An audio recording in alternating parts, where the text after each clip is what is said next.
कि अगर वो कसूरवार हैं कि कोरोना के प्रोटोकॉल्स को तोड़ते हैं, या अगर वो कसूरवार हैं केवल इसलिए कि उनके ऊपर 20 साल पुराना कोई मुकदमा चल रहा है, तो ये एम्बुलेंसेस को छुपाने के ऊपर जो कसूरवार हैं, क्या वो आज जेल में है? अगर आप इस तरीके से जेल में डालेंगे और आपको लगता है कि आप दमन करेंगे, कभी सोशल मीडिया में दमन करेंगे, हम जैसे एक्टिविस्टों को 27 बार जेल की यात्रा होती है, हम नहीं रुके हैं और ना ही रुकेंगे, और ये रुकना हमारे किस्मत में नहीं है और ना हम थमेंगे। अब आप सोशल मीडिया बैन करेंगे, अगर आप एक ट्विटर नाम की चिड़िया से डर जाओगे तो 135 करोड़ जनता क्या ये रुकने वाली है आपके डर से? हम हिंदुस्तान में यकीन नहीं रखते। मेरे मुल्क का नाम हिंदुस्तान नहीं है, भारत है। हम भारतीय पहले हैं, बाद में हिंदू हैं या मुसलमान हैं। गलत तो नहीं है भाई? और वैसे तो मेरा बाबा रामदेव से कभी बना नहीं, लेकिन आज लगता है बाबा जी से मेरी बन जाएगी। बाबा जी आपकी जय हो। आपने उस दिन जो कहा ना कि वैक्सीन लगा के लोग मर रहे हैं, तो कृपया करके अपने बड़े भाई मोदी जी को ये बता दें। गलत तो नहीं है भाइयों? गलत है क्या? गलत है क्या? मैंने आज तक माननीय मोदी जी के लिए अपशब्द नहीं बोला, ना कभी बोलूंगा। ये ना तो मेरे संस्कार है और ना ही मेरे मुल्क की तहजीब है। ऐसा है क्या? देश के प्रधानमंत्री सम्मानीय है, लेकिन जब आपकी काम की बात होगी तो काम का आलोचना भी होगा, आपको आलोचना सुननी पड़ेगी।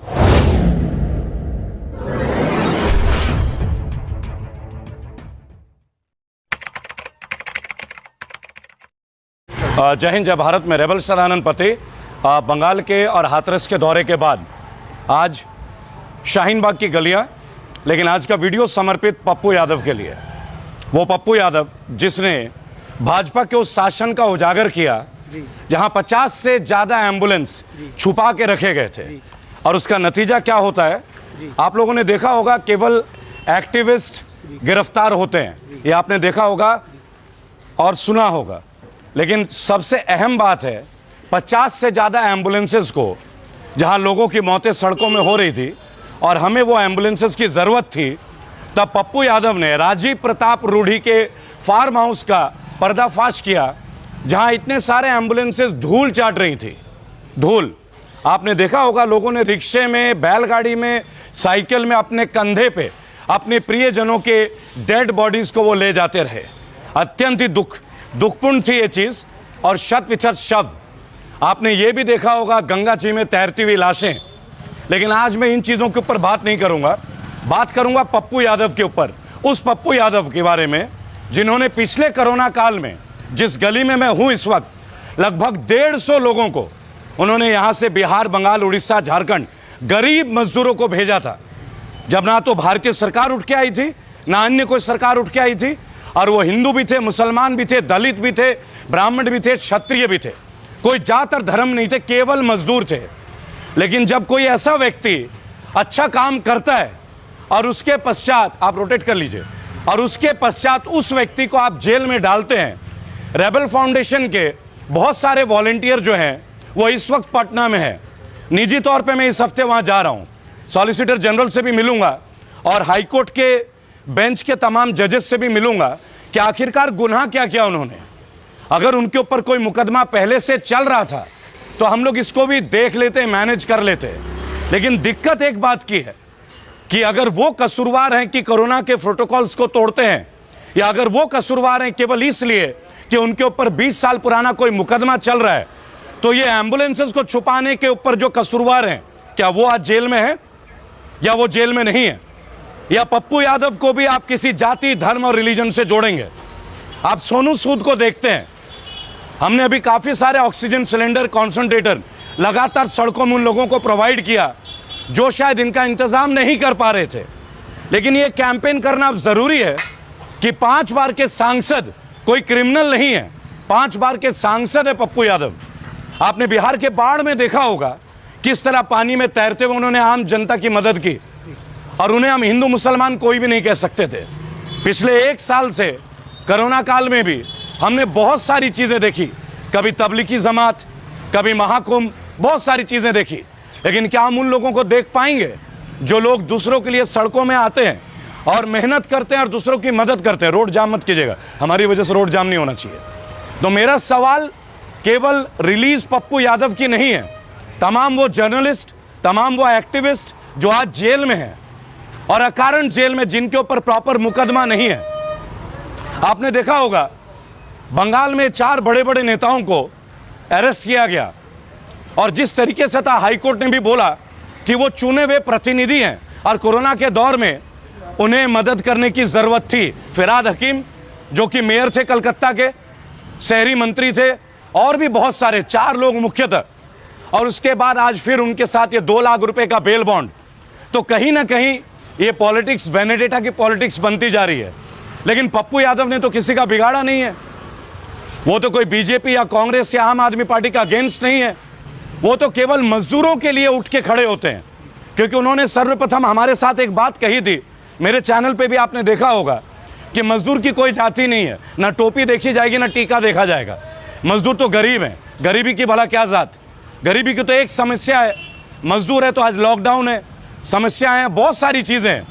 लेकिन आखिरकार बेकसूर लोगों को जहां भी भाजपा की सरकार है, अगर आप इस तरीके से जेल में डालेंगे और आपको लगता है कि आप दमन करेंगे, कभी सोशल मीडिया में दमन करेंगे, हम जैसे एक्टिविस्टों को 27 बार जेल की यात्रा होती है, हम नहीं रुके हैं और ना ही रुकेंगे, और ये रुकना हमारी किस्मत में नहीं है और ना हम थमेंगे। और इस बार संपूर्ण भारत में हम लोग इस कैंपेन को आईपीएस संजीव भट्ट, आप जानते हैं संजीव भट्ट कौन है? संजीव भट्ट वो व्यक्ति है जो गोधरा कांड के एकमात्र गवाह हैं। देश का एक वीर आईपीएस आज जेल में, उनके लिए जेल की तारीखें नहीं मिलती, कोर्ट में तारीखें नहीं मिलती।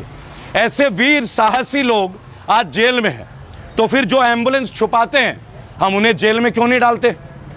अगर हमारी right to speech, right to expression, freedom of speech, अब आप सोशल मीडिया बैन करेंगे, अगर आप एक ट्विटर नाम की चिड़िया से डर जाओगे तो 135 करोड़ जनता क्या ये रुकने वाली है आपके डर से?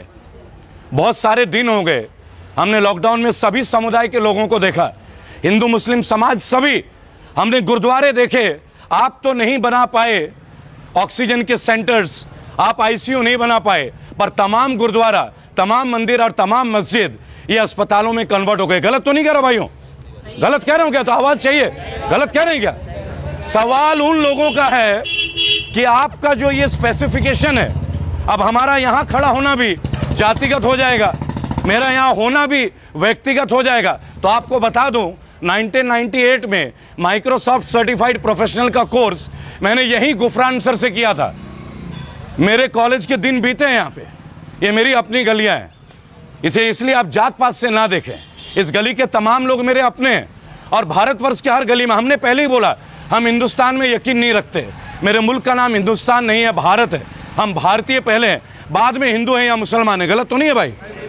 लेकिन आज पप्पू यादव को अगर आप लोग, अगर ताली बजाना है तो जोर से बजाना, जंग नहीं लगता ठीक है ना? आवाज बुलंद चाहिए, आवाज बुलंद चाहिए, क्योंकि जो आवाज कह रहा है, जो आज कहने की कोशिश कर रहा है, तो वो सलाखों में। तो हमने भी एक बात तय किया है कि देखे तो सही सलाखें कितनी बनी है इस देश में। तमाम सलाखों का दौरा करेंगे, बहुत सारी सलाखों का दौरा मैं कर चुका हूं। मेरे टीम के 13 लोग अभी भी जेल में हैं।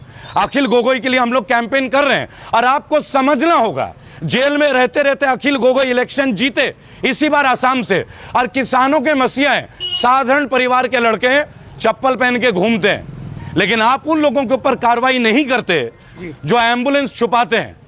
अगर आपका यह सुशासन है तो हमें यह सुशासन नहीं चाहिए।